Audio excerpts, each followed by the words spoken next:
Uttara was I'm so much wondered. I can't believe.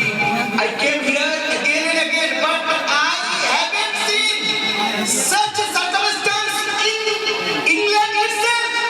আমি এর পূর্বে এতবার এসেছি, এত বড় ইসলামিক ইউনিভার্সিটি আছে আমি কখনো কল্পনা করতে পারিনি।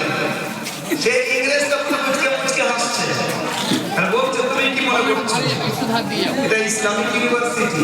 বলছে তার মানে কোরআন পড়ানো হচ্ছে, হাদিস পড়ানো হচ্ছে, ফিকহ পড়ানো হচ্ছে, ইসলামিক না মানে? এর মধ্যে একটাও মুসলমান নেই, অধিকাংশ ইহুদি আর খ্রিস্টান। হয় ইহুদি অথবা খ্রিস্টান। এদের কাজ কি? এদের কাজ হলো কোরআন থেকে মাখন বার করবে, হাদিস থেকে মাখন বার করবে, আর সেটাকে নিজেদের প্লেটে সাজিয়ে বিশ্বের সামনে তুলে ধরবে। ও বিশ্ববাসী, আমরা তোমাদেরকে দিচ্ছি। অথচ ওটা চুরি করেছে কোরআন থেকে, ওটা চুরি করেছে হাদিস থেকে।